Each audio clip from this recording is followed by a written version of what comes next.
Stay right there. What are you waiting for? Kill them! Kill them both!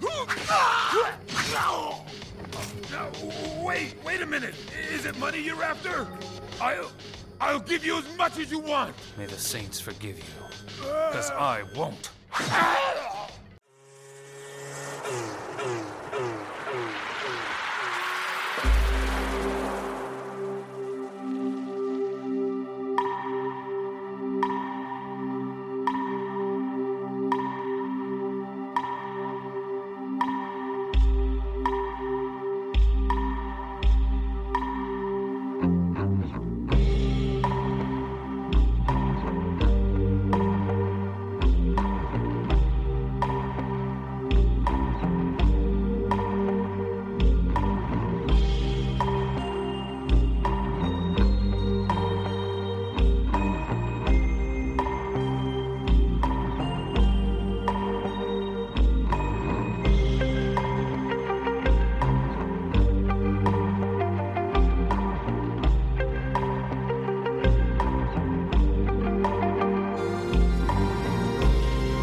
So I usually don't do an intro, but I'm going to do a little one because we have been doing, well, not just me, but it's organized meet Eric Bazillion Plus, my Twitter buddy, who has done now 4 episodes on American animated cinema.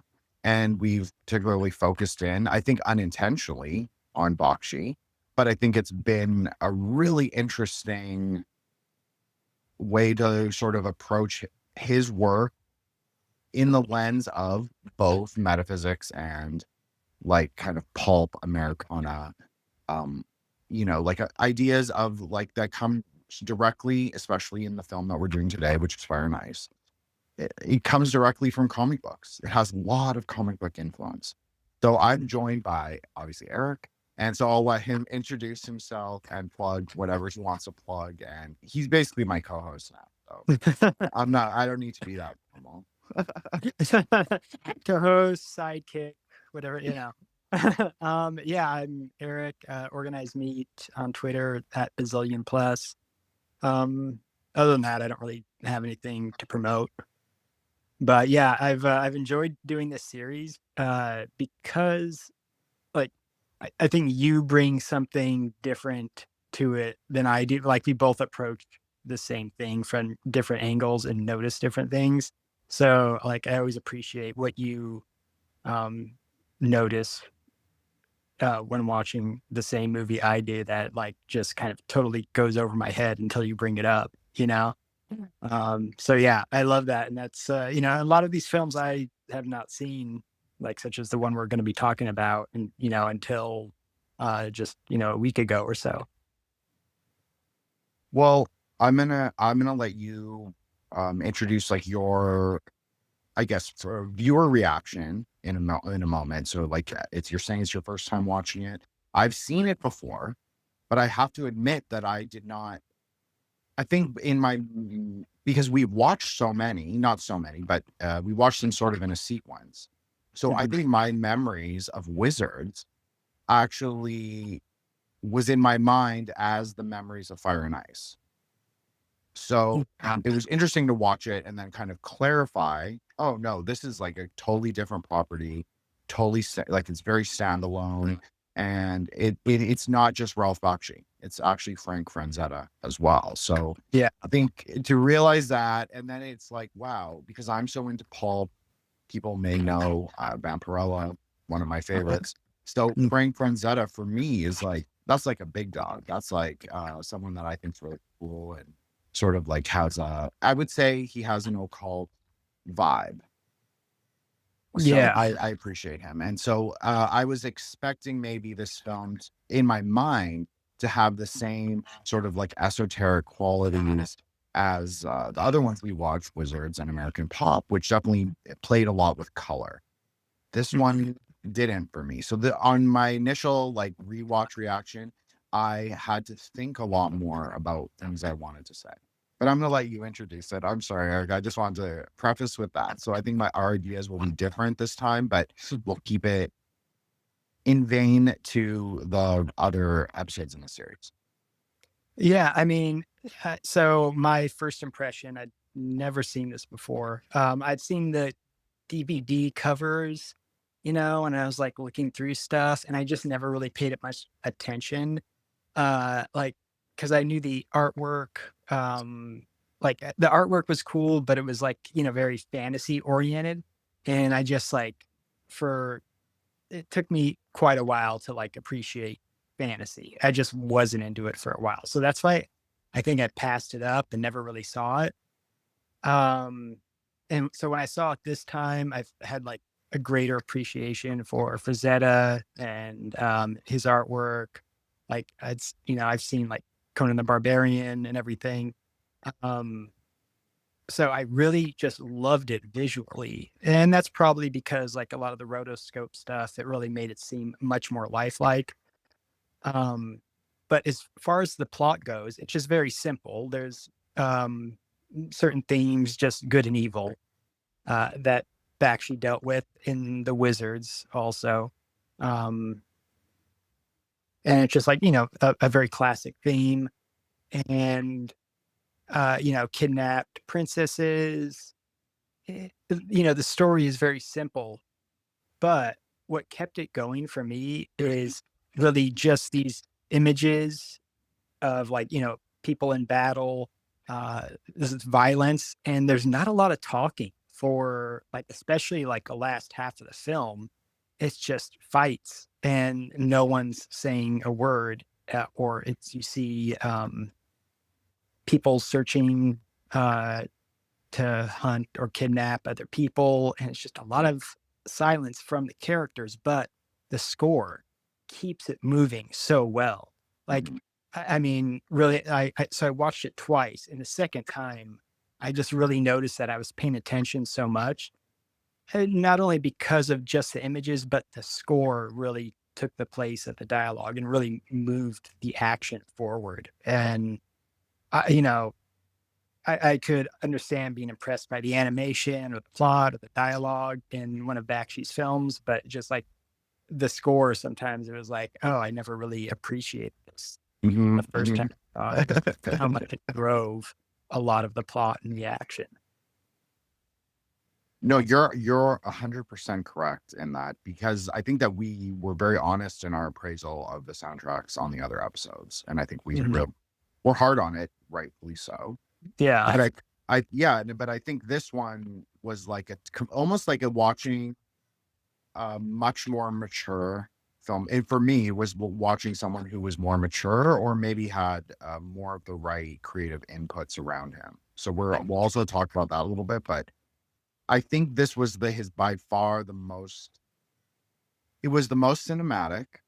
The soundtrack was a soundtrack in that it was subtle, but as you're saying, propelled along the action. As I mentioned, it wasn't super color saturated, I think in part because of the rotoscoping, but I also would like to think that Frank Franzetta and Peter Chung, at least in my memory or in my mind, they played a role in colors because it was so much more subtle, so much more reliant on purples. So I think that the soundtrack, the sort of lower tone, you could say, of the color, it goes really well together. I think there's like a really good harmony. And then I think where there is dialogue, I think it's really strong dialogue. It's simplistic, it's comic book, but it works. It totally works for me. Like, I'm gonna say it, I'm a big fan of this movie. Like, I think it was great. Yeah. No, the dialogue was so just like, the iceberg's moving forward. So if it comes closer, they're going to take fire keep. We have to protect it. Where, it really is telling the audience, like, here's the situation, here's what's happening, and here's what we're going to do. It's just very concise just to keep some of the plot moving forward. And I mean, on top of being just, able to drive the action, the score really is it's catchy. Like, it's actually like, I mean, I can imagine like John Williams or someone like scoring this. It's not like some ambient, like classical mess that hums in the background. It's actually like has almost a beat to it. or something. Like it's actually catchy. So I don't know if this is of interest to you, Eric, or anyone listening, but I do actually listen to binaural. It's not just binaural, it's actually songs that I put through a binaural thing, and it sort of gives me the frequency that I want.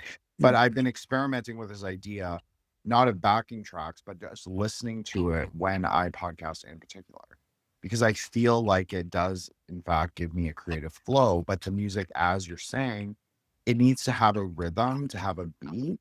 There's only certain genres that work. So I think just relating it to myself, I think it makes sense. I think it makes sense to have, because sound is, as my good friend Ram put it is the way to kind of capture space. That's what sound is in a tantric way. So if you want to think of it as the film exists on celluloid, but what is the negative space in between like the viewer and however the medium they're watching it? Well, that would be filled with space or filled with sound. So I think it just is, when film gets sound right, I think it, as I'm saying, or as I'm positing, it fills all that negative space. So it doesn't, everything feels fuller, it feels more real, it gives it more tangibility, more, you suspend your disbelief fully. It will be a mug. Yeah. And I mean, it sort of goes back to like how brilliant Bakshi is as a director, because he knows he's given this script. Like he didn't write the script. It was two other people. And you notice that like, oh, it's just kind of a lot of action, like on the like the last half, and not much dialogue. And there are some scenes even before where it's not much dialogue, just a lot of action. And he must have loved that, him and Franzetta, as an artist, just because like they have to rely on their artistic skills to engage the reader or engage the viewer more than like dialogue or anything. But then you have that space that does have to be filled by a score. And I think, Bakshi, like he knew it had to be perfect. And I think that's what he got. It was just like he knew what he was getting into once he read the script, and he knew he would have to rely on that score. And the art was already there. It's him and Franzetta. So like he knows that's going to be brilliant. He just has to find that like perfect score that's going to, fill the silence. Well said. So why don't we discuss, at least briefly, those two gentlemen referenced, Gary Conway and Roy Thomas. So people who are not comic book heads may not know who they are, but I'll give a little a recap. Is Gary Conway is the most famous for co-creator of Punisher, and James Conway was actually, or excuse me, Roy Thomas. Not I mixed some names. I apologize. James Gurney is coming up, but not yet. So what's his name? Okay, Roy Thomas. Okay, so he's famous for being the right-hand man, or left-hand, you want to say, for Stan Lee, and he did take over eventually as editor-in-chief of Marvel. Now, I don't get along with him nor agree with him on many things, but Chris Knowles from the Secret Sun blog did write an excellent book. So yes, I don't agree with him or like him, but he did write an excellent book on the kind of the Theosophical cult and kind of new age SLN wave that was very popular at Marvel Studios. So is this the Christopher Knowles that like kind of conspiracy theorist circle Knowles? Yes. About okay. I do. Yeah, he runs the Secret Sun blog. He's been on all the, he's been on Higher Side Chats a million times, and I interviewed him on End of Days with Dan. So I mean, okay. I've worked with him before, so I'm just saying that we don't necessarily get along, but he's like well known, and he did write a really good reference text. So if people want to go and look and say, oh, okay, people writing it were into magic, into theosophy. Yes, they were. Mhm. And it's also interesting to note that the two guys that I named, Gary Conway and Roy Thomas, they were at the time that they were hired to write this film or write a script, they were actually working on Conan. So Ah, another very important sort of property that doesn't get referenced enough in occult circles, because Lovecraft sort of gets all the attention.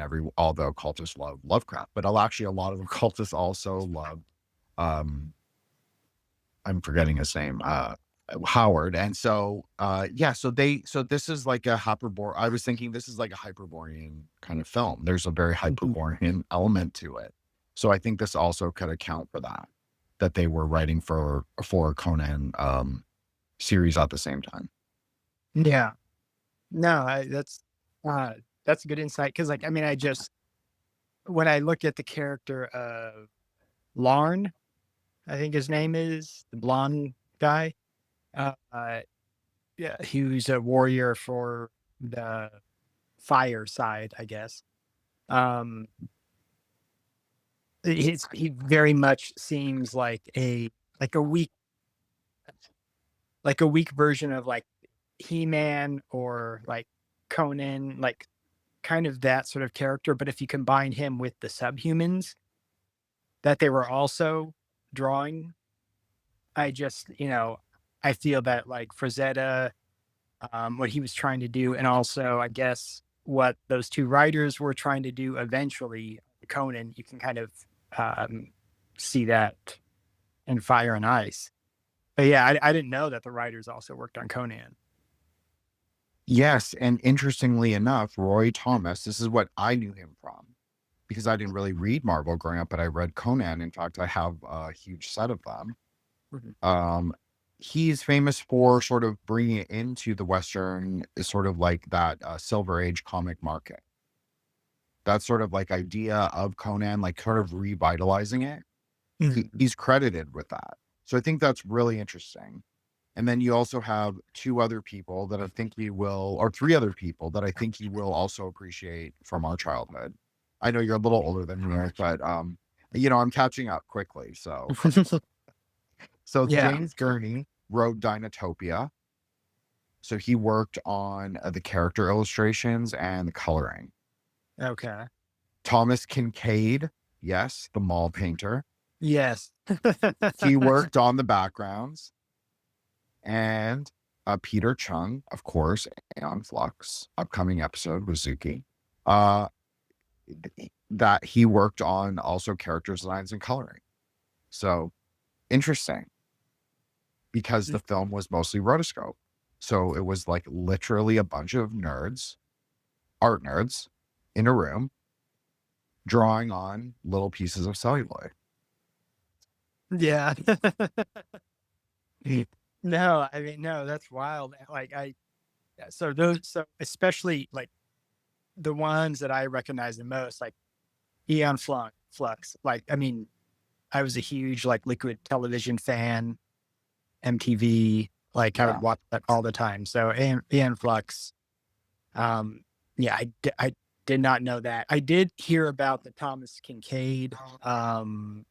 Like I knew about Thomas Kincaid because when I initially looked this up, I was just like looking at all the names. I probably didn't recognize the Aeon Flux guy, but I knew Thomas Kincaid, and I'm like, what is that the same person? And it was, and he did, I guess, just like the background scenery. Mhm. So, like, it was just the background, which makes sense because his style is very like, these shades of white or darkness and everything, and he just kind of plays with that in the same images. But yeah, no, Thomas Kincaid, like my parents definitely had a couple of his prints, or whatever you buy at the mall. They had the Thomas Kincaid store. I had a couple of those around the house. So yeah, I'm like, I do like Thomas Kincaid. It's like it's a little corny, but at the same time, it's like He was always like great people that I knew that had his paintings in their house. So it was always Look, nice. I mean, this is what I think. I think all that pastiche, I think all of that kitsch, I think that's cool personally. I mean, I'm not saying I'm gonna go buy it, but I appreciate that other people appreciate it. Yeah.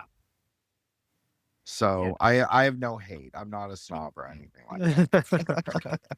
But yeah, no, that's crazy that he worked on that film. It, you know, it's just very interesting simply because the title gives so much of kind of like I won't get into it right away, but I just think the title gives so much of the metaphysics of like the whole film. But I didn't, because everything kind of works together. It's a very coherent film for me. Like Yeah. each sequence, it wasn't like heavy metal. It wasn't even like Wizards. And it certainly wasn't like American Pop. It was so much more of a sword and sorcery, like conventional in its chronology, but interesting enough that it wasn't, I could not predict everything that was going to happen, even though I purportedly have seen it before. Yeah, no, it's especially just like in the middle. I know this was like a criticism from people who didn't like it at the time, was like, oh, the princess like keeps getting free and then she's kidnapped and she's free and she's kidnapped, and it's just like that goes on like 3 times throughout the film.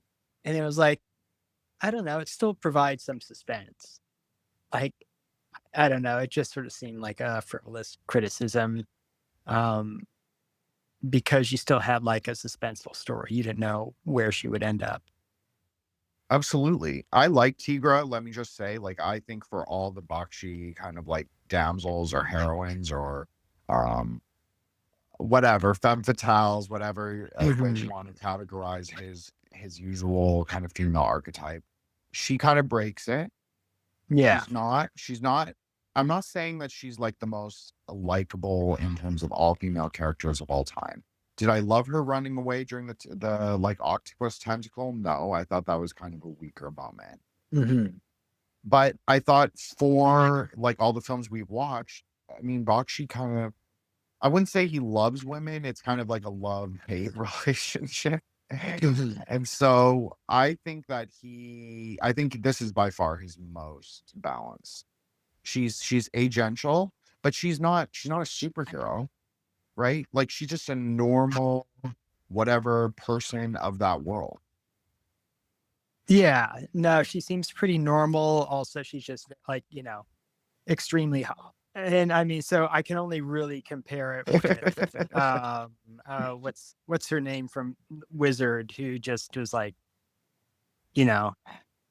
trying to fuck the wizard. Yeah, well, she was more bimbo-y, right? Yeah, More Betty bimbo-y, Boop, I think you yeah. said. Yeah, exactly. Betty Boop, just like airhead, almost Marilyn Monroe, type. But this one, yeah, is, she's running around in like a G-string and like a bra that barely covers her nipple. Oh yeah. Then you can see the nipples through the bra. Like, Yeah. But one of the things I loved was so when she first gets kidnapped by the subhumans, she's bathing in the lake. And when she's, they don't really like think anything of her until she comes out of the water, like of the lake, like pops up. And then they're just like, they start staring at her like, she's so hot now. And so she kind of recognizes this, goes back under a few times, comes back out, has them stare, and then she goes back under and then just swims to the opposite shore for safety. It's, it's another one of, Bakshi does like to use the fact that, women can use their sexuality for, to their advantage. Yeah. And that's what Princess Tigra does. And, in her name, yeah, I don't know. It sounds like tiger, right? Right. Tigra, tiger. Her panther, Shaitan, which means Satan. Mhm. Um, even though her panther only appears in the beginning when she gets kidnapped, it's not there. But just the fact that it's named Satan, she comes from the land of fire. It's sort of like this evil connotation, but she just seems the most like holy and godlike at the same time, which is a huge contradiction, which I had been kind of like throughout the whole thing. I'm like, I don't know, can fire really win? Because I don't know, doesn't that mean it's like there is a heaven and hell uh theme going through this? Mhm. And I'm like, does that mean hell wins? If fire wins, like you have to be rooting for ice, right? Well, I actually hope that some of my ideas on the Kabbalah of the film and this idea of fire and ice and the tension and the sort of biblical, or at least heterodox way that that is understood will actually provide some resolution for the very good point you're bringing up. But I think for me, you could think of her, I like all the points you said. And I think you could think of her very much as a Babylon woman. But then I think that this is different than um with the red-haired women we saw in heavy metal. And I think it's different than, as we said, the Betty Boop character from Wizards. I think she's much more of her own will. And I think that that is also why she has dark hair. I know this will people seem like a stretch, but obviously heavy metal, she had the white hair, but then there was a series of red-haired girls as well. And then in Wizard, she also had black hair, but it was kind of, it didn't really matter. And because she wasn't even a focal point of the plot, right? Really. Mhm. But in this film, she's very much, as I said, I think she's an agent of her own. So she is not an agent of chaos, as you kind of said. She has this almost a maternal, like sort of way. She's soft, but she's Mhm. also not soft in the way that he sort of develops strength as the story progresses. So this could be, you could say, this is a very I don't want to say, but well, no, I'll say. So it's a very Aeon of the Daughter sort of idea. It's like the Babylon woman who's not really a woman yet. She's not fully in herself. She has to cross that threshold, which was also the hero's journey in this case. So I think Mhm. that's an interesting way to think about it. And I think a lot of sword and sorcery films actually use this trope rather than saying like the Babylon whore. She's like, but that character also makes an appearance. That character also makes an appearance, interestingly enough, in Juliana, the mother of Wolf. Okay, yeah. Necron's mother. Yes, yes. So there's this idea that the sort of you could say a primordial Lilith character in Mhm. in the Himalayan cosmology. The She's Ice related to Queen. Wolf. Right. She's related Yeah. to wolves. She's very Hyperborean. She's related to the North Pole, like in the terms of the pole star Polaris and also the Pleiades. So there's this idea of that, and she's related to wolves. But then you kind of have this other character that happens in the Himalayan cosmology that sort of comes up again. She kind of comes up again in her own will. And so she often rides a tiger, so Tigra, or sometimes she's depicted with a Black Panther. This is more in the Arab countries, but in Himalayan, the tiger makes a lot of sense. So I think that it's interesting to look at it from that perspective. Like um, Necron and his mother represent, although he's a bad guy, but I'm saying he can kind of, you can slot him into Joseph Campbell's like wheel of the hero. It just has that he's like a Mhm. negative hero, right? He's kind of the negative qualities of the hero. It's the And then, opposite arc. Yeah. right, exactly. And then he has the overbearing mother that kind of turns him into a monster. I don't know. There's something Hmm. kind of metaphysical for me. So it kind of gives it's like, I think of things, Eric, as like axial, like very cyclical almost, Mhm. but not quite. So everything in story is revisited. Like But this story has both characters like at the same time. Does that even make sense? Yeah, no, it makes sense. Okay. I It'd just want take to me make sure a that I minute to wasn't like put going it into to. context of the story, though. Like, No, absolutely. I just yeah, I just think that yeah, the Necron and Juliana represent like one side of the archetype. hmm Zarn and Tigra represent the other side of the archetype, sort of they're able to sort of go into the position of king and queen, like Necron and Juliana. They become like the empire, right? The evil empire in their yeah, palace of ice. So they're playing the same role, but they're kind of, one is rectifying. So Tigra and Zarn kind of rectify the kind of mismatch of Necron and Juliana. That's kind of my thesis, I guess. yeah. No, I mean, I like especially the part about especially like Tigra. Um, you said something about being represented by like a tiger or a panther, Mm-hmm. and like I mean, it's just her panther is named Shaitan. She does own a Yes. panther, a black panther. So it's like kind of like wow, that I mean, of everything I've read, trying to like what's the story about, or like uh, trying to decipher it. Like I did not come across that because I tried to like research the name Tigra. I'm like, it's got to mean tiger in some language or be associated with it. I couldn't really find anything. One thing I think is interesting that you might find interesting, just as sort of like we're like-minded students of American sort of pop culture of like the cult variety, I guess. Mm-hmm. And Franzetta actually has a series of images from Vampirella, but it's not Vampirella. It's kind of the Babylon woman, but she's not in red, and she has dark hair, very much like Tigra, and she has two panthers beside her on the throne where it usually would be tigers.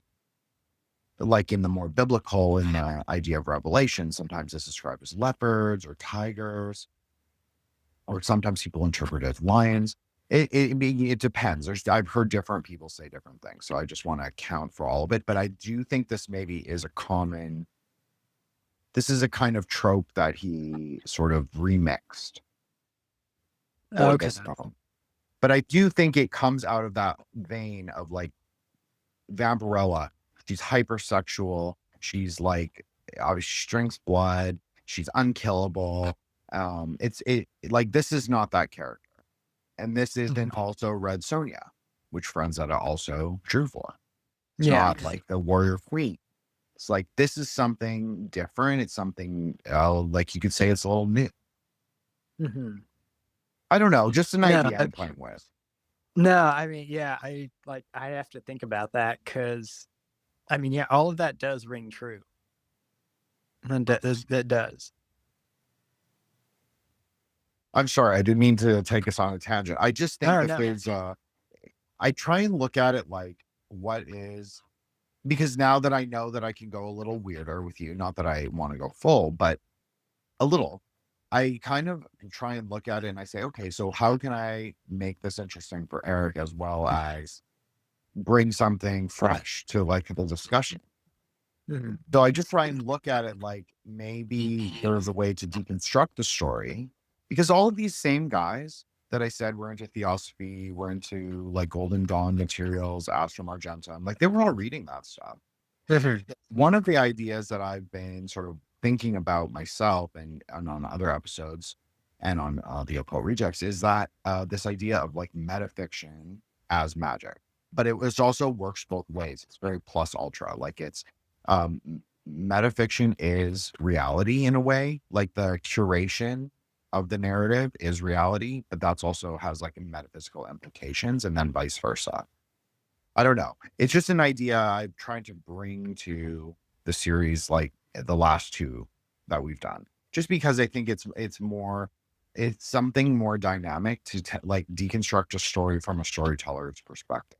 Not that I'm a storyteller, but I just think you can kind of see it. And then, but my layer is obviously the metaphysics, and where I think you're really good is you're much more attuned to the characters. Like I could care less almost. Like I like the characters here, but you're more attuned to them. Yeah, I mean, I come from a more just like literary, like how it's developed perspective of things, just because like, I studied English literature, I'm in writing, and that's so it's like how are the characters developed, what's the plot doing, and I'm into movies, so it's just like, yeah, like the score, the cinematography, just some more technical aspects, I guess. And I mean, I am interested in philosophy, so I have a background in that, and I have, I know a lot about some religious occultism. I'm not like very um proficient in that, but so that's whenever you bring your perspective in, I'm like, whoa, okay, all right. So there is this Well, other thing that's going on here because like I can't figure it out. Like, but I know there's something there. And yeah, you're able to bring that in. And it's just like, okay, so it kind of all makes sense. I mean, I, especially when you connect it to other things I don't know about, just like a lot of the comics perspective from just like, yeah, I didn't know that person took over for Stan Lee and that they were, or that guy was involved, that they were involved in making Conan at the same time. Okay, yeah, I didn't go that deep, or did at least recognize the names right away.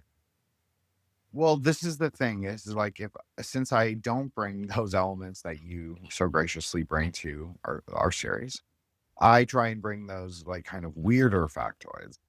Yeah, that's what I like. Because that's what I don't know about. So it's always great having a conversation, you know? Absolutely. So why don't I just give like a little of that because I didn't really even explain. I kind of just dropped. Yeah.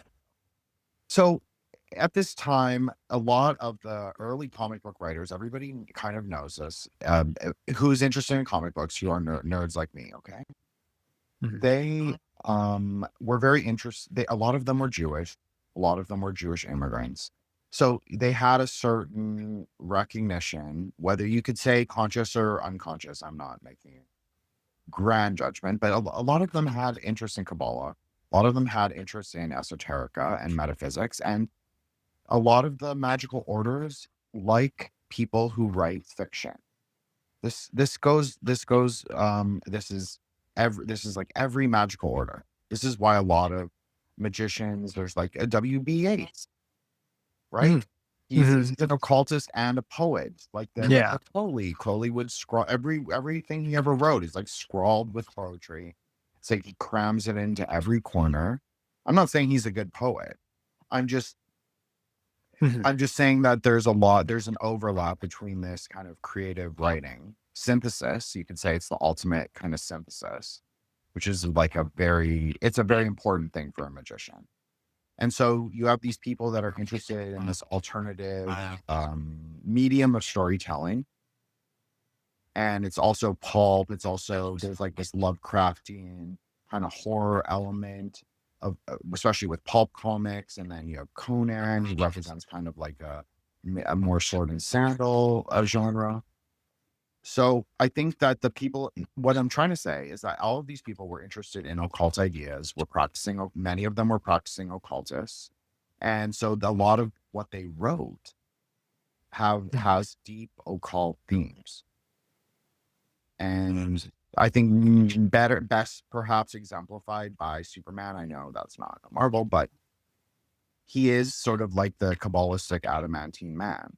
He represents like the perfect man, the man who has come into formation. Mhm.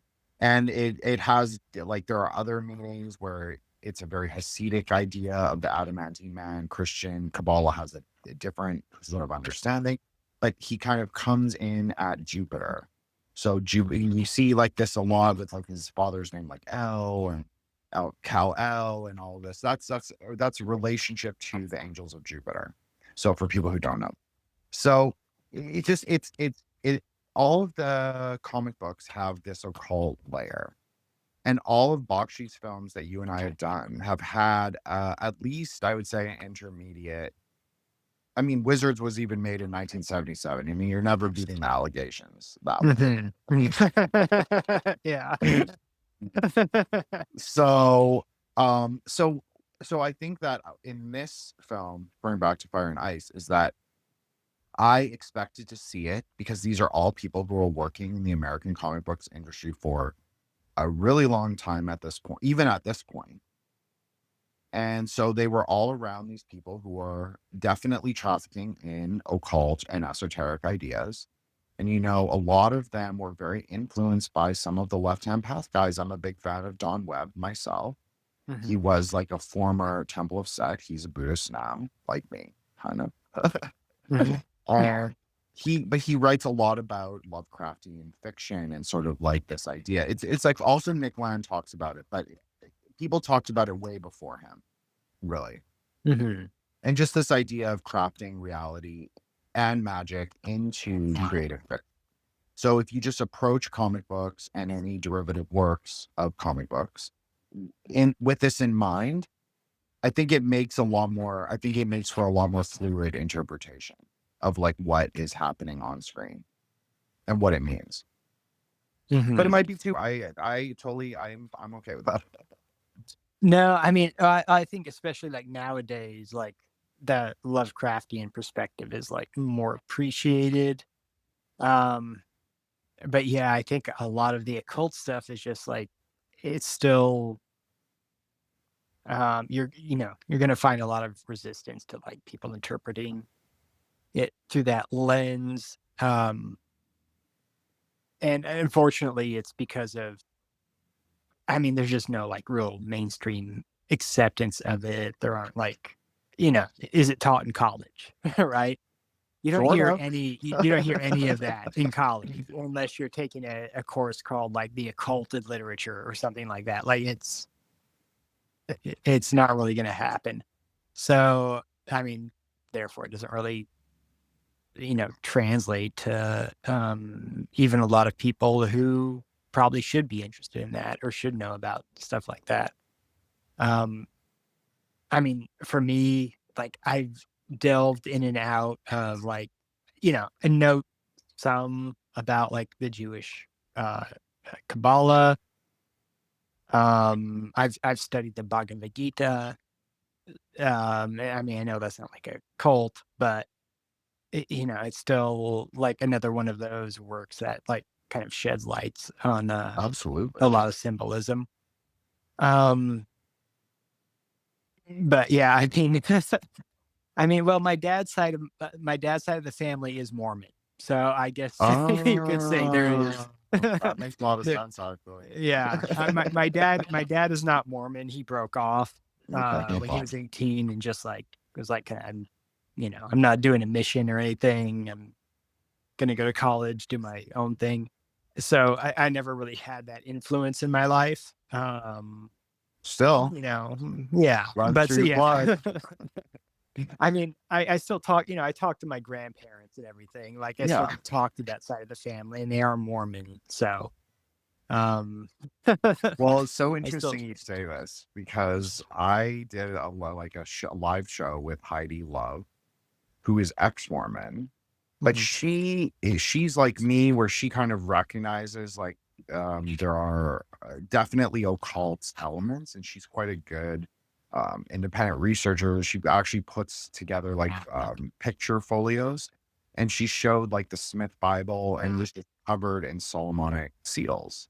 Interesting. Oh, and he had like a consecrated dagger and seal and like these clay seals, and like his uncle, whose name was Lyman Walters, supposedly initiated him when he was like 13 into like the Greater Keys of Solomon. Very interesting stuff.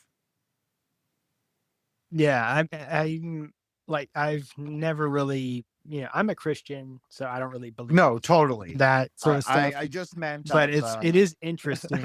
Like from like, I do think that there is like, there's something going on with like the Mormon religion. I don't know what it is. I'm not going to follow it. Like, but it is interesting, like kind of what is going on. And if you talk to just the people who are, average people who are members, you're not going to get anything like that. They're just normal people. Like, I mean, and Oh that's yeah, the thing. A totally. lot of people don't realize about the Mormons who think they're crazy cults. It's like, no, if you meet a Mormon, they're like the best people. Like, they're so nice, very loving. But yeah, okay, they'll talk about you behind your back, maybe if you try to like Everybody join does their communities, but it's not as weird as people think it is. But No, at the same time, there is like, again, I mean, even going through like Catholicism, oh yeah, I mean, there's all sorts of secret stuff. The Jesuits, of course, like, yes. so it's not just No, absolutely. it's every. No, and if I made it sound like that, I apologize to Oh anyone no, out no, there. you didn't. But I was just trying to clarify, I oh, guess. absolutely, no, absolutely. This is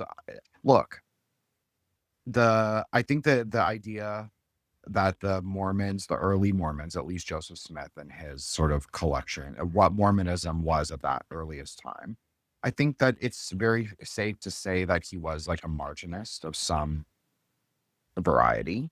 Hmm. And I don't think that's bad. I think it was very American. I think they were, all of them were doing it. So I just think it was like kind of part and parcel of like creating like an American or Christianity, if you want to call it. So Hmm. I'm not anti. Now, I don't know enough about like the Mormon history of the church and like how it progressed after Brigham Young and all that. And I've heard it's like a lot more strict. It became a lot more strict after that. But I agree. Like Roman Catholicism is Rosicrucianism. I mean, just maybe the outer superficial layer, but yeah, absolutely. So Hmm. there's in like Tantra, like we have the inner outer secret dialectic. So there's no religion that is not like that doesn't have its esoteric. Yeah. And so I'm not casting aspersions, definitely not. I'm just trying to say, oh yeah, maybe there is a layer of this. And maybe there are actually different layers of it where you can kind of look at it in like there's historical magic and then like an episode that Monty and I just did on modern magic. And so Mhm. that what I think I'm thinking about more, Eric, is like maybe Joseph Smith, like he came, he meshed he syncretized, you could say. He syncretized like various ideas and tradition, very like the oh shit, I'm forgetting his name. The guy who wrote Conan, he also did this in some way. So it's just an interesting kind of example that he kind of took real things from history, so real historical ideas, and you could even say real magic or real things at least that exist in grimoires, and he kind of remixed it and made it his own. So I just think that that's an interesting kind of way to look at fire and ice because those things don't perfectly exist in dialectical opposition on the tree. We don't have to get into that right away. That's what the point I was trying to get about fire and ice having like a deeper esoteric layer is that those aren't if you want to say the Sephira, those aren't the Sephira that would naturally be opposed. Yeah. So it's not necessarily like one is good and one is bad. The sort of like Christian concept of good Right. and evil, Exactly. hell, God and the devil. Right. Yes. Yeah. Okay. Yeah. No, that does make sense. Yeah. No, from that aspect, yes. I like that. You make it sound very non-dual, and I think I'm totally on board with that. It's like no, I'm skipping ahead a little, and we'll go back and do some plot stuff. But even the last sequence where he's like released the lava, Hmm. that's not really fire, right? Lava's not really fire. Lava is like extremely heated earth. Yeah. Yeah. And it's almost like it's not liquid really, which is melted ice is liquid. That's right. It's So more of there's this like sort of like, a plasma. yeah, it's this sort of like almost liquid fire. Yes. Which, wow. Okay. Yeah. I didn't really think about it So until you could now. say it's not quite the fire of Mars, just like the ice is not of Jupiter. So if you were going to relate ice to an like in an alchemical or holistic way, ice would really go with Venus or Netzach. And even the idea of a moving glacier, the word Netzach means fortress. It can often be described as a fortress of ice or a fortress of diamonds because it's hot. So I just think that's an interesting idea. And then the river, as you said, it's kind of like a liquid fire. So it mimics that of an ocean. So you don't have either element in their kind of conventional state. You have them in a more alchemical formulation. I don't know, just an interesting observation I had. Okay, yeah. No, that makes sense. And I was like, when you're talking about Jupiter, like, so Juliana, like that Yes. name comes Yes. from Jupiter. Yes. I think that there is like Jupiter's love or something like that, or Jupiter's beauty is what it means. I forget what it was, but I did look it up, like, because I was looking up just all these names because they were so interesting, and like Yes. there has to be some sort of symbolism. They have to be taken from something. I was interested in what, like, the people who wrote this, like, what were they thinking of in terms of names? And Juliana, it's a common name, but I was curious and like, oh wow, it does mean like something about Jupiter. So I thought that was interesting also. So I'm so glad you noticed this, because this is actually something really interesting to me as well.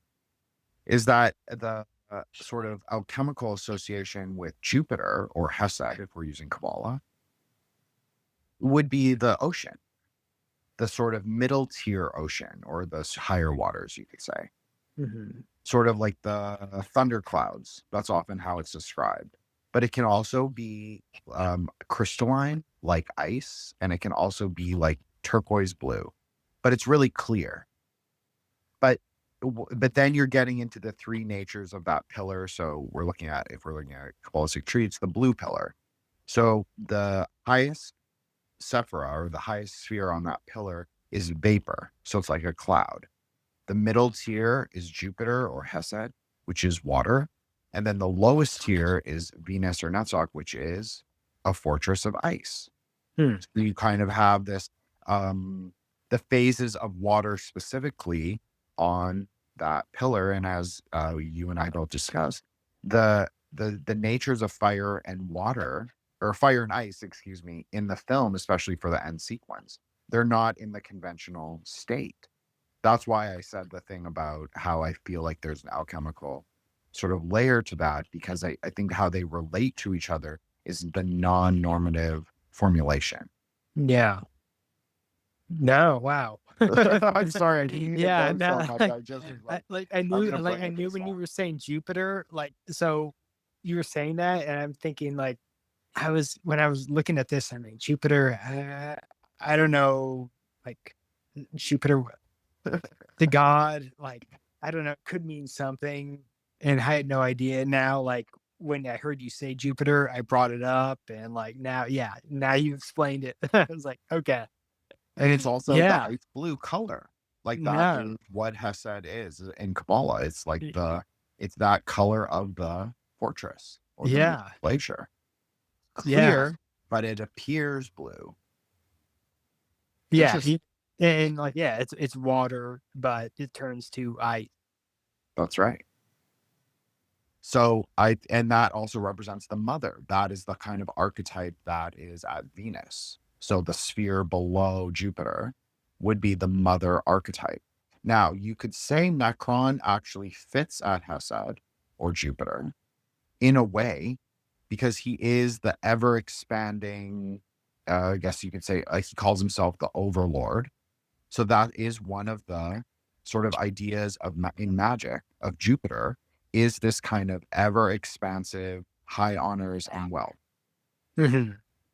So in some ways of thinking, you could say that he can sit there, but he also doesn't really fit there either, because his name is Necron. So obviously associated with death. That's not a particularly Jupiter. Jupiter is about like vitality and like a lot of what people attribute to like the You know, those kind of, what are they called? Like Mediterranean, like gym bro posters. Yeah, they sun their asshole and everything. Yeah. So that is a lot of what they talk about is actually associated much more with Jupiter than it is with the sun. They're just not as good as Kabbalah as me, so they don't know that. Yeah. No, I mean, also like what you're saying about like, Jupiter compared to like her son Necron, like Mhm. it's so opposite because like Juliana brings Princess Tigra to Necron so he can have heirs, so he could impregnate her Yes. and like continue on his legacy. Like she's thinking about like I want to have Eternity. like more life, right? Yes. Like I want to have like more children. We need to continue this.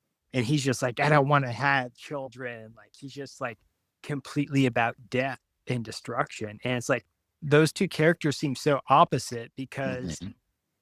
honestly, I didn't like Juliana until she was like, oh no, you have to like breed with her. You need heirs. And I'm like, look, okay, they may be evil, but they're she's kind of got the right idea. Like he should do this, but he's just like this he's death. He Yes. is selfishness. He was taught the dark arts and just used Yes. them for complete evil. So I do Which want to talk about his psychic powers. I'm sorry, I didn't mean to interrupt you. oh yeah, no, go ahead. I want to see what you think of them, but then I just wanted to make a note that I thought they were interesting because of the sort of, as we talked about, the cult nature of sort of the American comic book industry. I thought that it was interesting that he didn't directly use spells in combat, but rather relied on well, I'm calling it psionics or Mhm. psychic, sort of, maybe we could call it blood bending or mind control, but Quran, as we would call in Tantra, or very MK, Mhm. right? Yeah. Something, it's something more psychic. It's not so related to like it's not magic in its gross form, it's magic really of the mind. So I think that that kind of goes along with a lot of what we were talking about like the different kinds of magic and the different kinds of magical ideas. I thought that was interesting for him because if he's like a master of death, like I think the more typical RPG standard would be him invoke or like summoning skeletons or having like a demons or evil spirits or fireballs or like traditional kind of necromancer or warlock abilities. Mhm. But he actually was a lot more I don't know. So so I want to put a pause on that for a second, but I also want to go back to something you said that was really interesting. E- Juliana introduced Tigra to Necron for the purposes of perpetuity, eternity, sort of like bringing their dynasty as their fortress always moves forward. This is also a Kabbalistic idea, actually. It's about the idea of the fortress itself can also mean eternity, meaning like your perpetuation into the future. And in fact, it's related to the prophet Job. So, and Job had met obviously seven children and seven grandchildren, like whatever. They give like a magic number. It's like 777, whatever. So, Yeah. but basically the idea is that because Job's a faithful servant of God, God gives him like 7 times over the blessings that he had lost. And so there's this idea that is also related to Netzach. It's like, how will it perpetuate in time? It's like, how would a dynasty or a fortress perpetuate forward in time? Well, not just through movement, which is Jupiter, as we've talked about, but it's also in the dynasty. It's also in the procreation. So she's serving the perfect mother archetype. By doing this, she's trying to rectify the son with a daughter. I know this is very magic, but this is just a very basic concept in like just beginning magic. It's called Yade Vave. And it's like the 4 corners on a square. and each one you could say is an element, but then you could also say each one is like a person. And who is that person? Well, it would be the father, the mother, the daughter, and the son. So you could say all stories or all magical sort of rituals have to sort of draw from from these four archetypes. I don't know. Yeah.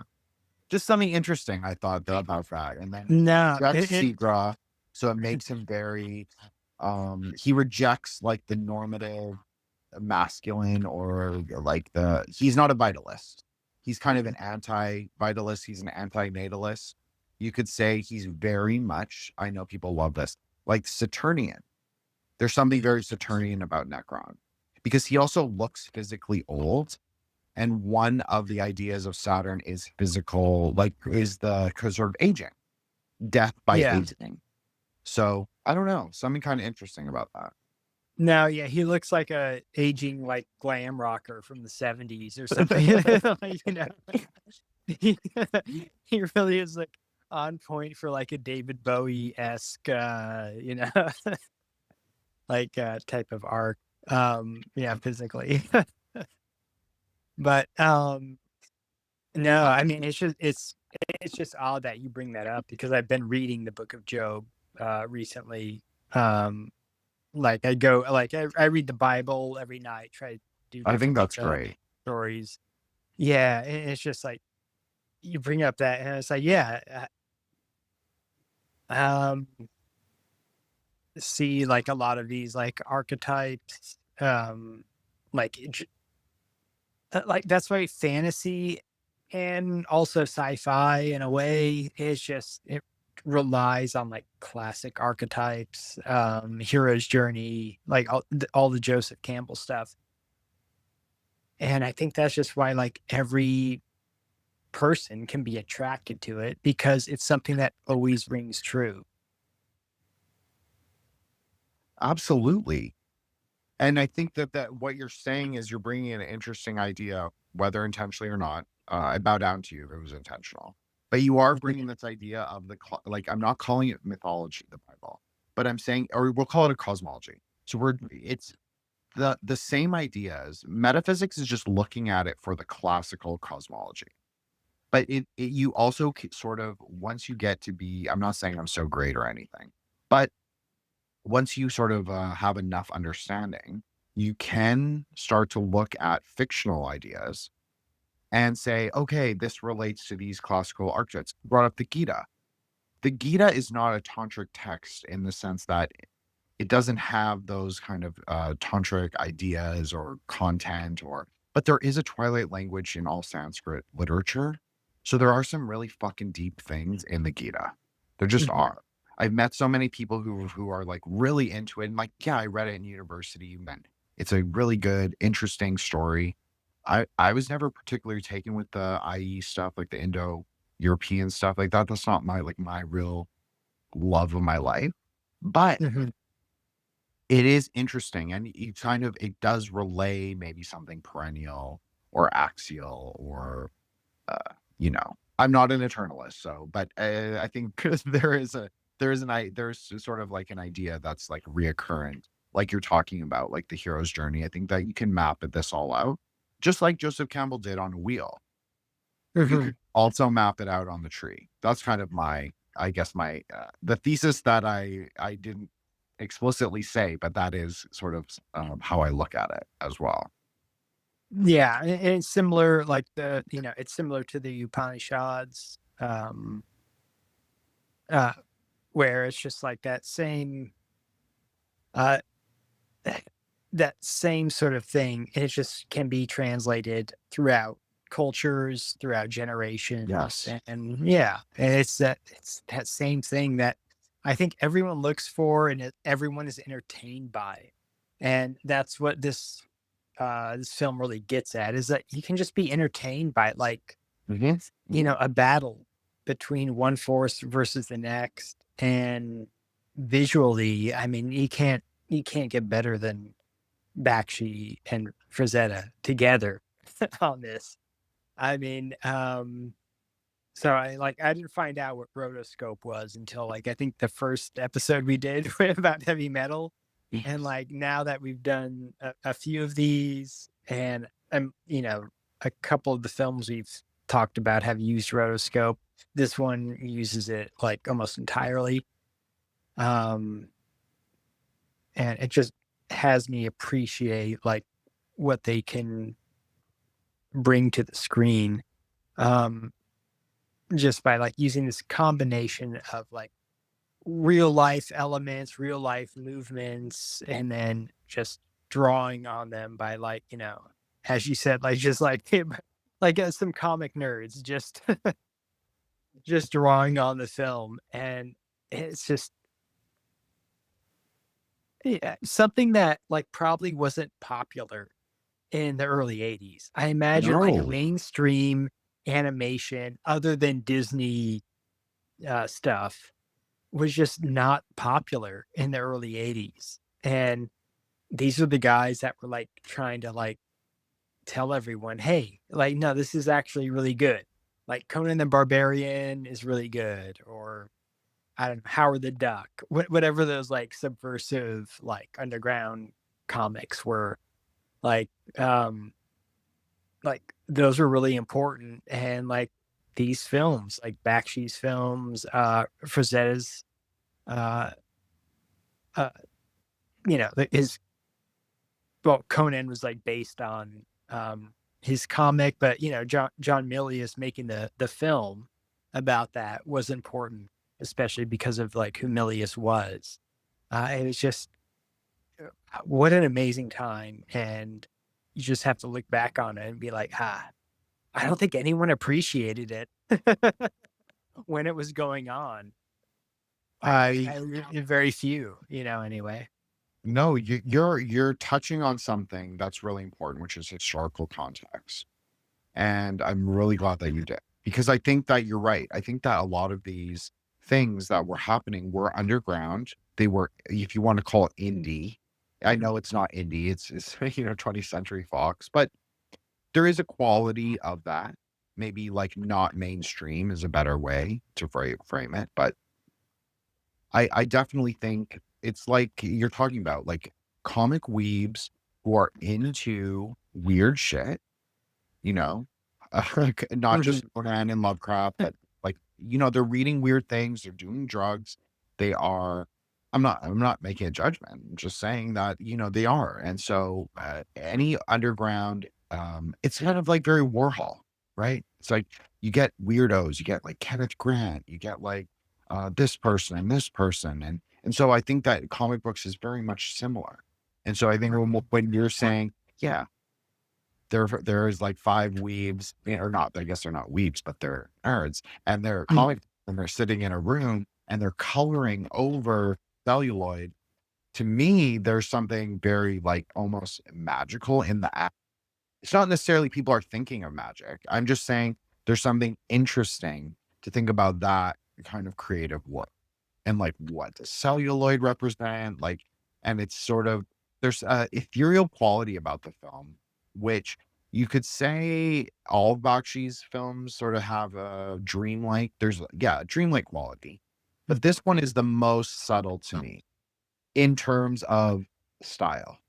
It's not so like, whoa, color, or whoa, plot line. It's like, it's all the things that we've come to know from Sword of Treachery. And I'm so glad you brought up the Conan films. I love those movies personally, and Resident. Yeah. I also love Crawl. I love, like the Sword and Sandal. Yes. It's all of those. They're so good. Beastmaster. Beastmaster, love them. I love the first and second one. Yes. Yeah, no. Yeah, great films. Like, I mean, like from my childhood, I remember like watching them and liking them. Yes. But and then like, I was in my teenage phase and I just didn't really think much of them and I just dismissed them. And then, in my 30s, I was like, okay, like I have to revisit this. And it was like, okay, I can see why this is like, it was such a different angle I viewed it on from when I was a kid to when I was an adult. Like, because kids can appreciate those films. Absolutely. Like they can't. Like, I mean, it's just like jack guys like killing people, but you don't really realize like they were doing more than just that. Yes. And when you're older, it's like, okay, there's that hyper masculinity going on, but there's also this like story about like power struggle, the hero's journey. Like, yeah. I mean, again, it's just those are great films because they can be enjoyed by a father, a grandfather, and Absolutely. a 6-year-old. Well, let's talk about Zarn then a little bit because I mean, it's not your fault; it's my fault that well, at least I neglected him. But I think that you touched on something interesting before, as you said, he's not quite a Conan, and you're totally right. He's definitely not a Conan, but he is maybe a Tarzan. Yes. Oh, yeah. The swinging through the jungle bits Yeah. that he does. Yeah. Definitely. And he is, like, as we said, like maybe what I would call a Chandali or like a tribal or an outcast, but he's not really because we know his village was destroyed. But I found him very likable. He's not he doesn't speak very much. No, I mean, a lot of the characters don't. I mean, that's the thing about the film. They just like not a lot of dialogue unless it's, No, yeah, it's Spartan. poignant. It's Spartan. Yes, it is.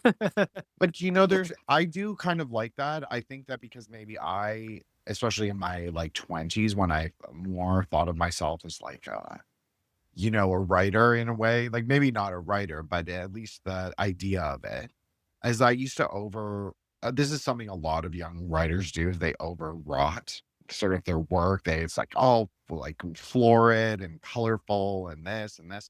And then there is something very cleansing by fire of discarding all of that and going much more minimalist. There's a power in that. I'm just saying, I appreciated it because sword and sorcery sometimes can be, well, maybe not sword and sorcery, maybe just fantasy literature in general can be a little florid for me. That is what keeps me from like, look, I've tried to get into the Lord of the Rings. Okay, so we're brothers. Yeah, and I can't. I've tried reading the books. I can't get past like 100 pages. The movies, I've watched them, have not really enjoyed them. Like, and I've watched like all of them. I've tried, and I know Bakshi did a Lord of the Rings film, and I will watch that. I have not yet, but I will give that a try, because maybe he is more succinct there. But it is just because like a lot of the fantasy stuff is so much is dragged out. Even Game of Thrones, which I did watch, there were some things where I was just like, okay, just a few episodes could have just been condensed down into one. So that's my hesitancy with like a lot of fantasy stuff. And I mean, really, like when I watch The Wizards, I'm like, oh no, fantasy. And I'm like, oh, okay, this is completely different than what I thought it was going to be. And it's same with Fire and Ice. Like I sort of thought I was going to get like fantasy mixed with Conan the Barbarian. And that's fine. Like I like Conan, don't like much fantasy, but actually this worked because yes, it was so succinct. Like like it was an hour and 20 minutes, like perfect time. I totally agree. And I mean, a lot of what I was intrigued by had no dialogue. It was just fighting. It was just like a lot of just action. And so any of the dialogue just told me what was going on, and that was it. So, I mean, in that case, I do like fantasy, but it's just the certain way that fantasy is propagated nowadays, where it's like 3-hour films, stuff like that. I can't handle that. It's a lot of nothing. I'm so glad you said this. Okay, so I've never been able to say this because everybody's always like, "Oh, I love Game of Thrones," or "I love Lord of the Rings." I don't like any of that. I Fuck really don't. that. Dislike it. I dislike it. I actively dislike it. Good. And but I do like fantasy. But I'm very particular. Like I told you, like the films I like. Obviously, we like the same, very similar films a lot of the Mhm. time. And so, like Conan, all of that stuff, I really like that stuff. Yeah. And but I think that it speaks to what you're saying. It's like, who are those 3-hour Tolkien films for? They're not for me. They were Yeah. never for me. So I don't know. So if you enjoy that, if that's your like idea of fantasy, that's great. My idea of fantasy is like spells blowing up shit and swords like murking people. That's pretty much what like I need action. I'm a Yeah. fantasy, I'm an action fan. I could, yeah. So like, I like the Highlander series, Yes. I like love it. stuff like that. So good. I like that. I just don't get into like this is Middle Earth and there's like trolls and wizards and or whatever the fuck is going on in the Tolkien stuff. I just and I get it. He's a great writer. Like technically, he is a great writer.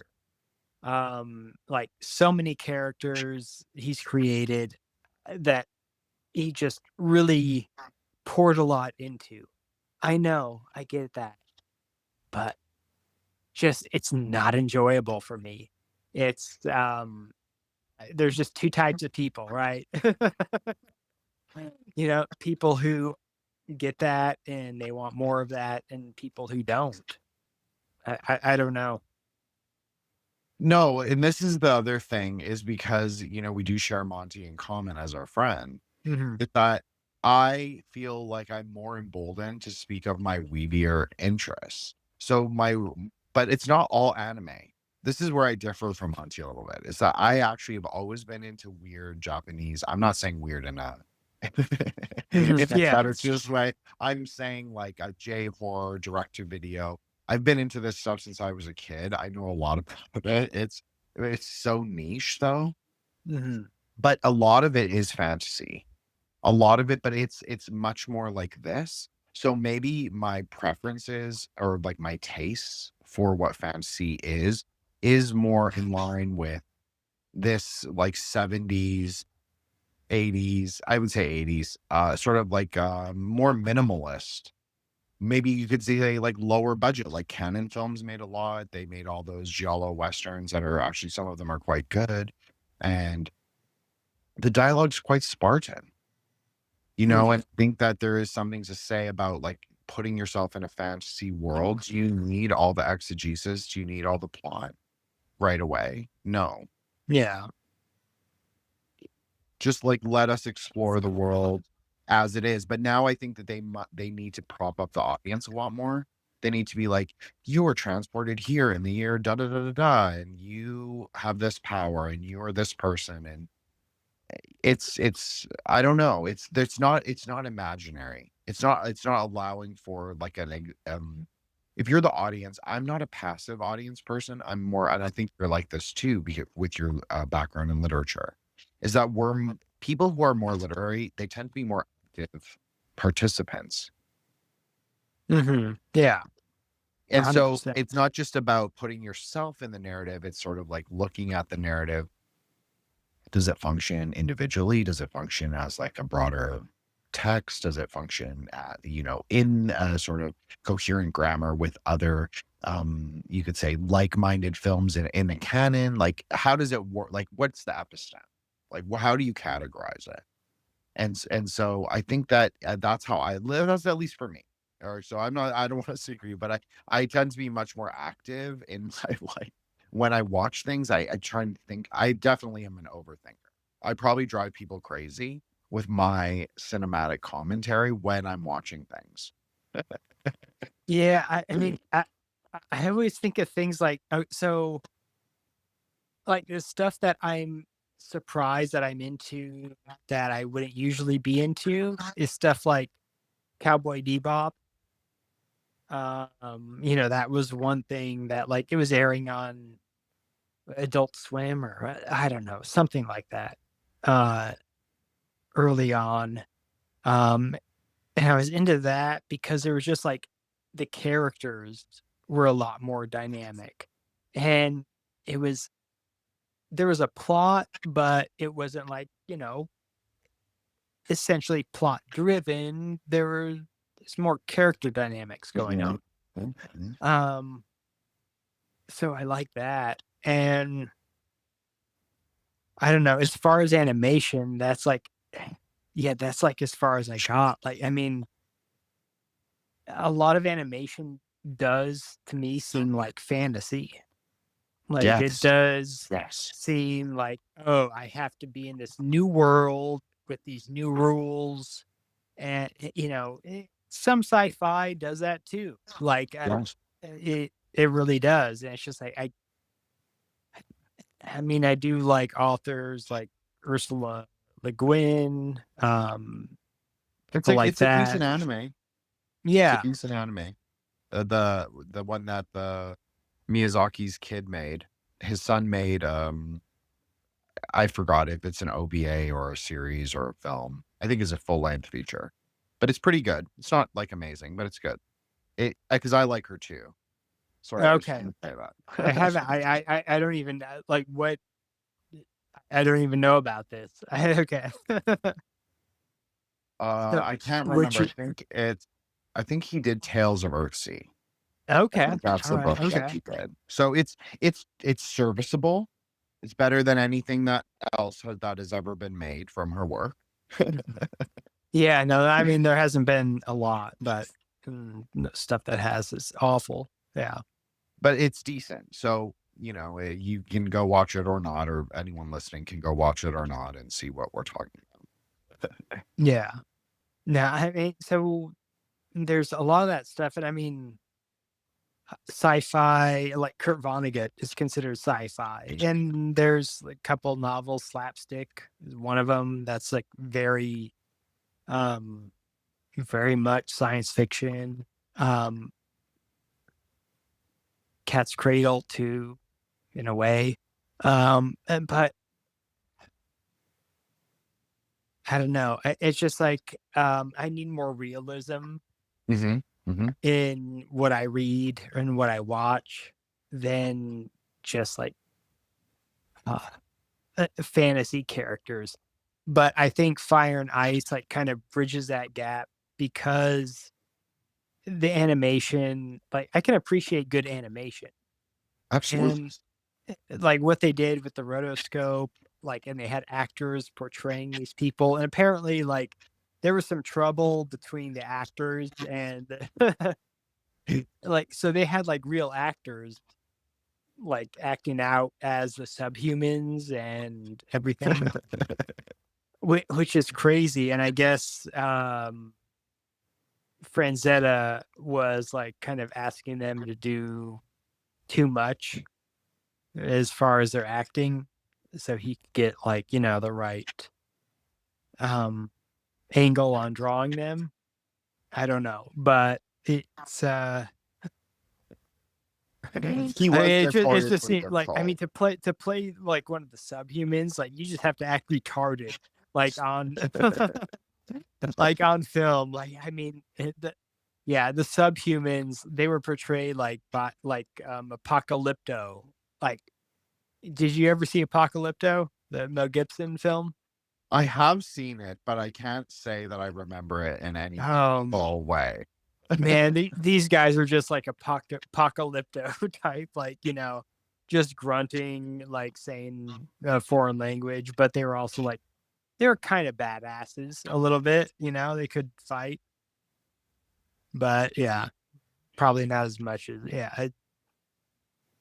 I don't know. It was it was entertaining. Like I really did enjoy the subhumans, especially there was one scene where Juliana she like speaks to them through this fire. Yeah, Like stars. that was a great scene. This is awesome scene. And she says, have you found them or captured, Princess Tigra? And he said no, and so she killed like one of them just by like this like smoke strangling this guy, and like it was that was an awesome scene. Yeah, I No, love that scene. I agree with you. I didn't even say this, but you were so right to bring it up. Is the fighting scenes, they were very fluid and beautiful, and like the rotoscoping really added both an etheric, but also like maybe more of a realistic. Maybe you could even say, I know everybody hates this, but it's like kind of magical realism. Oh yeah. No, well, okay. Well, first, like magical realism, literally, and film wise, is just like people have given it a bad name because stupid people have tried to attempt it.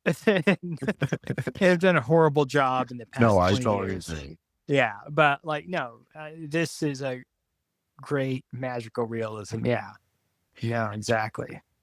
One thing I also thought of that when you were speaking on sort of your background of like looking at maybe my weirder, we'll say, occult ideas, is that my perspective really has always been that magic is really in your mind. It's like all conceptual. And I think a lot of actually, I'm finding out more and more that a lot of magicians actually think the same way I do. I'm not unique in my opinion. So there's something that an author, a writer, a filmmaker, an animator, not consciously, but just through their role of creation, is a magician. Oh yeah. So 100%. everything's mental. So it doesn't have to be fantasy. It doesn't have to be pure. You don't have to be taken somewhere else. You can just be in the realm of ideas. That's what I want to tell you. Yeah, no, I mean, it is like magic is all in your mind. Yeah. And even if you take it to the perspective of like, so I'm in Vegas, there's tons of magicians here. And there's this, if you think of the typical magician thing, it's always like, can you be hypnotized? Something like that, right? But what hypnotism is like you have to actually be like, you have to accept and go along with this idea that you will be hypnotized. And I mean, everyone I've talked to, a lot of people haven't been hypnotized. It's just because they refuse to believe that they can. Others, it's just like, yeah, they want to, and they were hypnotized. And it's just like every single time, it's like you have to accept this some sort of power that's going to come over you. And it's whether you accept it or not, that's like the real thing. So it's magic isn't really magic. It's just more of like, what do you accept? What do you have faith in? What do you believe in? And, if you believe that this person can hypnotize you and make you do whatever you want, then yeah, you will be susceptible to that and you will be hypnotized. If not, then you can't. And I mean, that's always the excuse that hypnotists make, is like, oh, well, if you don't believe in it, then you can't be hypnotized. It's like, well, yeah, that's exactly why. Like, so magic is magic in a way, but the person has to accept it first. 100%. You're totally right. And I think it's so interesting because often a subject of discussion on other shows that I go on is Zach Baggins, because he actually collects tons of grimoires. And also, you said you're in the Vegas area, we'll say, and so we have to shout out Patrick. Well, I pass by his museum every day on the way. Like, yes, I pass by Charleston Road, Las Vegas Boulevard. Yeah, great cross streets. No, so that's what you're totally right. That's the nature of magic. Is this kind of like what reality do you accept? Even in fiction. And the idea is like, as a viewer, what do you give your will to? If you want to use like a very kind of American magical idea. Like, who's what? Like, what do you suspend your disbelief? That just means that do you give your consent to like watching, um, some form of media and like believing it for a few minutes at least, or whatever for the length of a film. By the way, you were totally right. 120 minutes, the perfect length for a film. Yeah. But I just want to say one thing, and then I'm gonna let you go. Like, let you finish. The idea that you said about Will was really interesting, also because of the final fight and Necron's powers. And so he's fighting the mysterious rider. That's what I called him. I couldn't remember his name. But, Wait, was it the Dark Wolf? yes. Yeah, yeah. I think Yeah. it was the Dark Wolf. Yeah. And so he overcomes the mind control.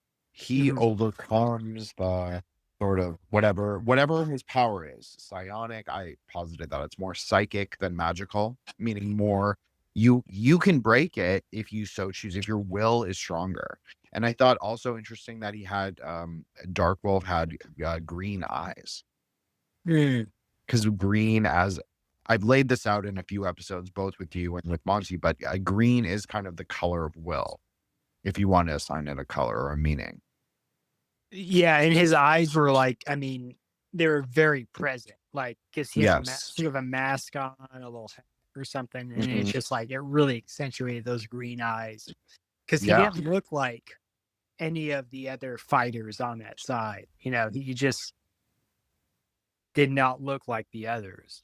So, I mean, I think that's why, like, Lauren was, like, so, like, apprehensive, like, who is this person saving me? Like, what are they saving me from?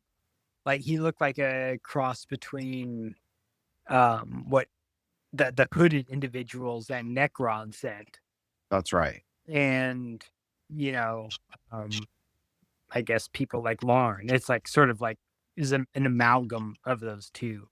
And it was very weird, yeah. But no, Dark Wolf was like an interesting character that they just kind of like put in the middle of this whole thing. I wish I had sort of watched it more closely when he was on screen, simply because I'm sure that iconographically I could have noticed a lot more things. Of course, I remember his axe and his black horse. So it does remind me of things for sure. There is a Sumerian deity named Nergal who also holds an axe and often rides a black horse, not always, but who's the deity of death and Mars. So there's the element of fire, which I think is really interesting. And he also, I think I said this, he holds an axe. Well, he kills Necron with an axe. Kills death with an axe. It's very interesting. An axe has to be forged with fire. It's not like a stick or even a spear. There has to be a process of fire involved. There's something very fire and ice even about that ending sequence. Yeah. No, I mean, the thing I noticed most about the ending sequence was just like the lack of dialogue, how it was so silent, score heavy, just wanting you to concentrate on the battle between the two, which was very nice. Like, I think a lot of films nowadays, live action and animated, would be like, oh, let's put some dialogue in there. Let's have them say catchphrases. And it's just like, it just was just like a very silent battle. And it was much more beautiful that way, letting the score take the rhythm of the battle, putting it to music, giving you that like kind of rhythm. And you just seeing these images on the screen fight it out. It was just much more beautiful that way than like having some sort of dialogue where they had to like say clever things to each other that probably weren't going to be that clever if they did it. it's just wasted dialogue. You just want to see the bad at that point, right? I agree. I grew up on although I didn't really like the series, but like Buffy the Vampire Slayer. Oh yeah, uh-huh. Yeah, so Like do the I. cat, it's funny, it's quippy, and then everyone started writing like that, and then everything had to be funny and quippy and like a catchphrase, and it just became way overdone, and it's not interesting anymore, I think. And Yeah. I think this is the battle, like this is something from Asian cinema that is very consistent, especially in like Hong Kong new wave martial arts films. Battles don't need dialogue. So I definitely appreciate exactly what you're saying. Like there's just like there's a rhythm, a choreography that and like a visual. And this is an animated film. If you really need a dialogue, you need to just close your eyes for 10 minutes and just sit silently. See, Yeah. because it's definitely attention capturing. Like I didn't feel bored at all. No, So no. Oh, it's very exciting. Yeah. Really exciting battle. I mean, the animation was great. Like the score was great. That's all you need. that's Like right. it just goes back to the basics.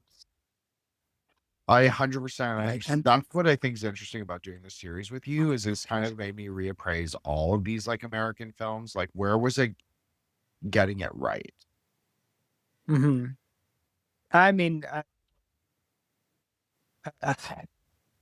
like a lot of these films are like at least the three that we've discussed so far. Um, I mean, I think American Pop was so different Yes. than what we've discussed. Um, it spanned time, and it was just like reflecting on these like uh different periods in time. It was generational. Wizards and Fire and Ice just seemed like two films very close together, but very far apart as far as what they were trying to go for. Yeah, I totally agree with you. I mean, American Pop, I'm starting to see that American Pop was maybe not so inconsistent for Bakshi, but I agree that tonally and thematically, very different. Yeah. And a different vehicle, even maybe you could say, for his I think there, as obviously I made the case, there are esoteric ideas in the certain elements of the film, but I think that these ones serve a much better vehicle for carrying those esoteric ideas because you're already like, this is a fantasy world, as you said. Mhm. And so you're already kind of like, yeah, there will be magic, there will be these things. But I think that they really played it subtle. It was Mhm. not, it wasn't like overt. It wasn't like, yeah, you had the moving ice fortress. I think that actually even comes from a Conan idea or a Conan serial. And then you have the Fortress of Fire. So I don't know the fire lines, and I just think, yeah, it's a great. You can explore these kind of like weirder, kind of like Kenneth Grant. Like, are they magical? Are they fiction? Are they both? Is it all just like of the mind? Is it all psychic? It's like these different ideas. It gives them like a canvas onto which that they can sort of play out. And that's sort of what is interesting about film is that each one is like a sort of like little microcosm. Each cell is a microcosm of the greater Mhm. whole. So it's very alchemical just even in that. So what I'm saying is, Eric, is that I agree with you that American Pop was the most different, but maybe still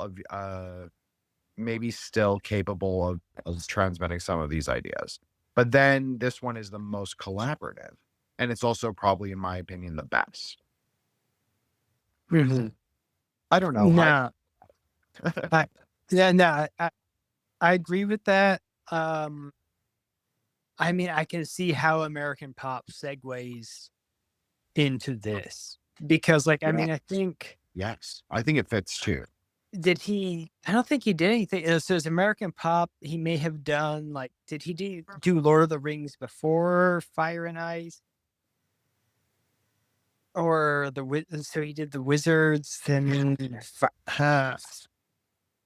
I forget the like, but it was sort of all around the same time, and he sort of like kind of seamlessly transitioned from American Pop to like the fantasy, right? I mean, to Wizards, Fire and Ice, um, Lord of the Rings. Like, I want to say that was like all around the same years. Yeah, so he did Wizards was first in 77. Then Lord of the Rings. Yes, then Lord of the Rings in 78, American Pop in 81, and then Fire and Ice in 83. Okay. And like, there's Hey Good Looking, I guess was. I'm looking at it right now. It was like another.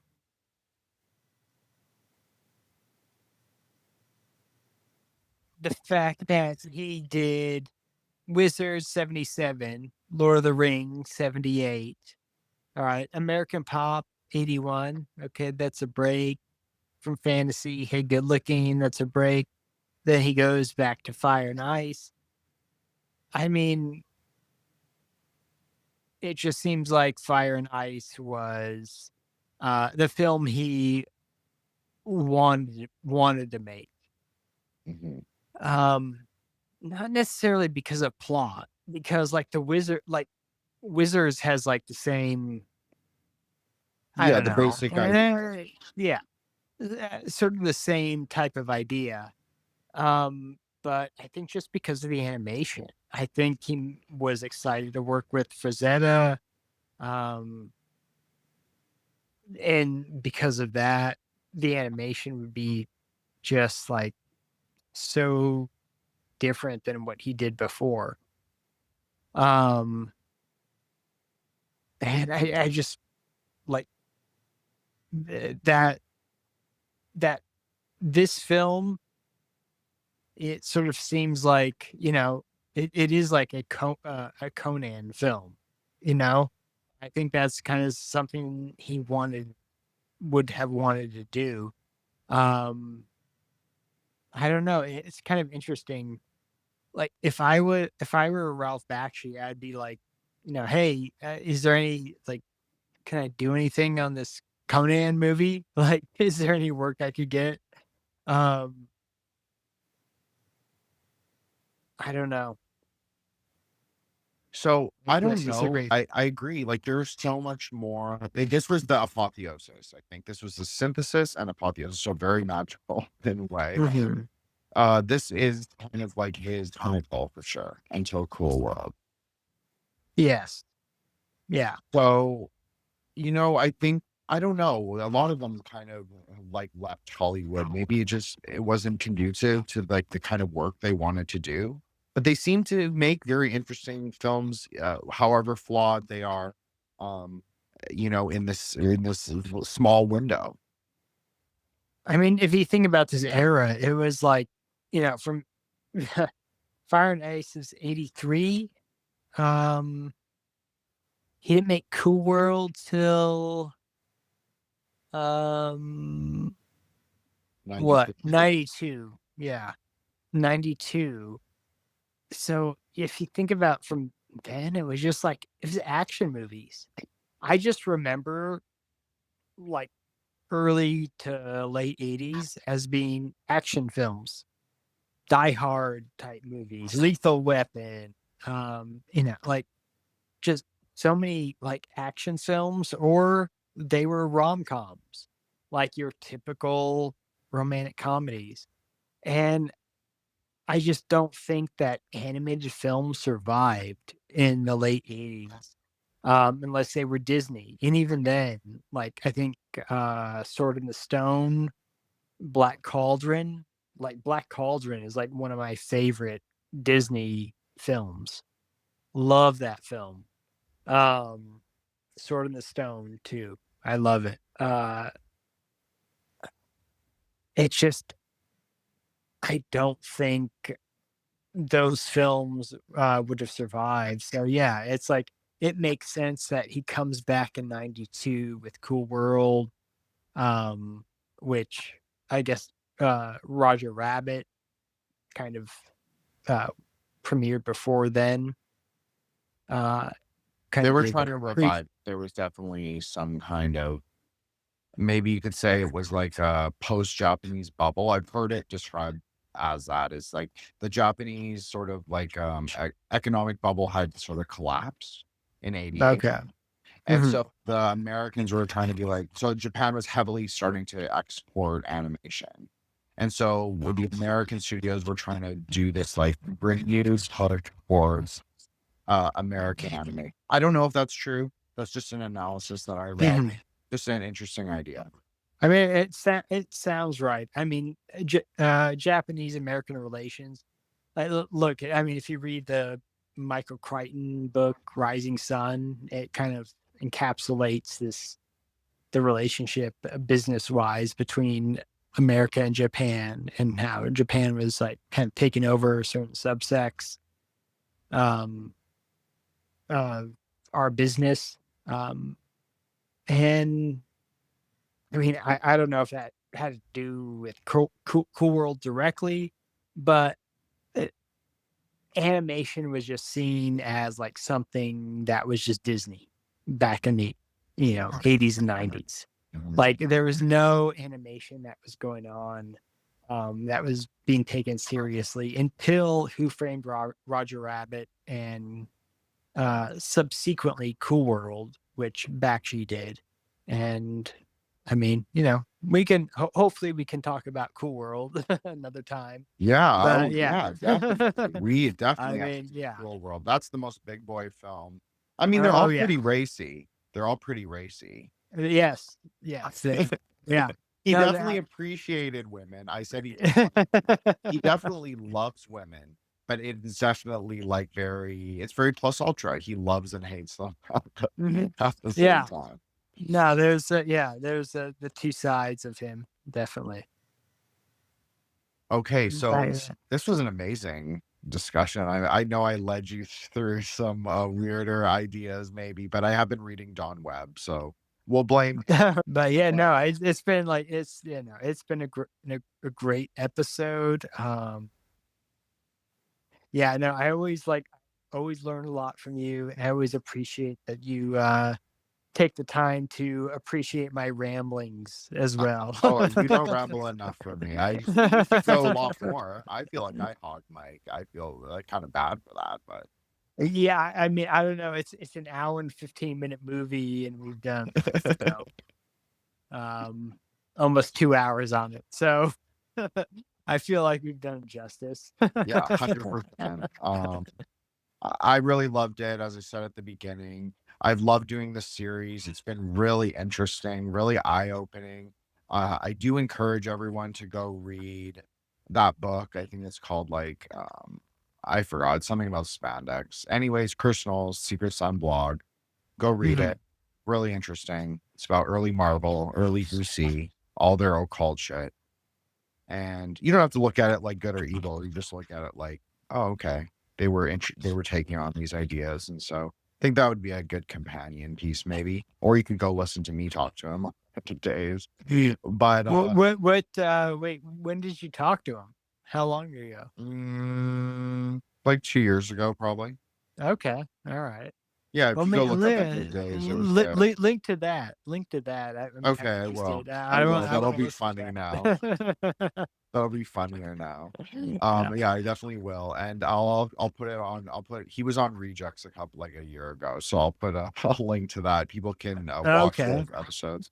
He talks a lot about it. He's very good on the comic book stuff. I don't agree with him on the parapolitics stuff, but the comic book stuff he totally gets right. So Okay. he would know.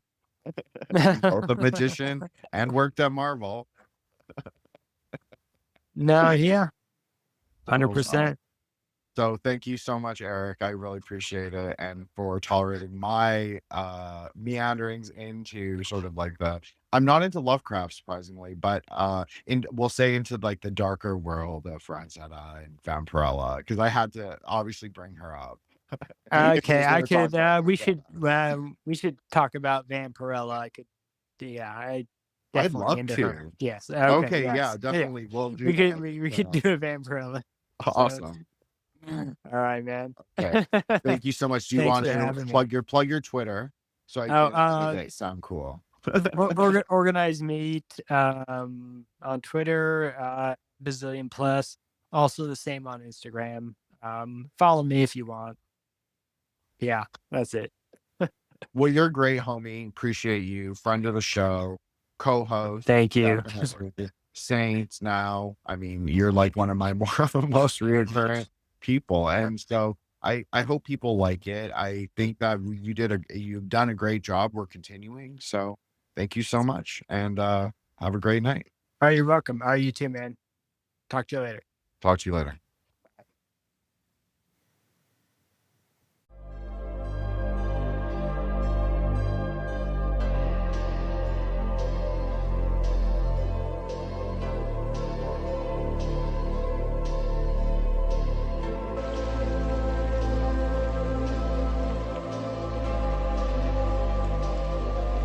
Vegeta, thanks. For what? I should be thanking you, Kakarot. Nah, what do you mean? I loved every minute. Goodbye, my friend.